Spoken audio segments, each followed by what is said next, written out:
வாழ்க்கையில் உருப்படியான விஷயம் பண்ண போறேன்னு சொல்லிட்டு மாமா கூட்டு வந்த இடம் எதுன்னு பார்த்தீங்கன்னா பார்க் டவுனில் இருக்க சத்குரு சில்க் சென்டர். இவங்க கிட்ட நம்ம கிட்ட இருக்கிற பட்டு புடவையை கொடுத்தோன்னா அது வேல்யூ போகுமா போகாதான்னு பார்த்து அதுக்கான எவ்வளோ வேல்யூ ப்ரைஸோ நம்மளுக்கு கொடுத்துருவாங்க. ஒரு கடப்பாக்கல்ல தேய்க்கிறாங்க, ஒயிட் கலரில் வந்தால் காசு, காப்பர் கலரில் வந்தால் காசு இல்லை, ஒயிட் கலரில் வரதா சில்வர் சரி, ஸோ அதுக்கு தான் காசு. இப்படி என்ன ப்ராசஸ்ன்னு பார்க்கறதுக்காக நான் எடுத்துகிட்டு போன 2 சாரியை நம்ம கண்ணு முன்னாடியே கிழிச்சு எரிச்சு அதுலேருந்து வர சில்வர் சரியை பாரா மாற்றி கிராம்ஸ் செக் பண்ணுறாங்க. இவங்க அன்னைக்கு சில்வர் ரேட் என்ன ரேட்டோ அதுலேருந்து 2 rupees கம்மி பண்ணி நம்மளுக்கு கேஷாக கொடுக்குறாங்க. அண்ட் இவங்களோட பிரான்ச்சஸ் எங்கே இருக்குன்னு பார்த்தீங்கன்னா பாண்டி பஜார், அண்ணா நகர், பெங்களூர் அண்ட் பாண்டிச்சேரி.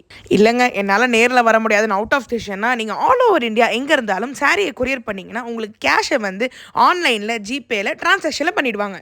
நாங்கள் கொண்டு போன 2 சாரியில் சில்வர் எவ்வளோ இருந்துச்சுன்னு பார்த்தீங்கன்னா 314 கிராம். அதாவது அன்னைக்கு ரேட் படி எனக்கு 33,000 கையில் சொல்லையாக கொடுத்தாங்க. வேறு லெவலில். ஸோ உங்கள் சாரியும் சத்குரு சில்க் சென்டர் எடுத்துகிட்டு போயிட்டு என்ஜாய் பண்ணுங்கள். பாய்.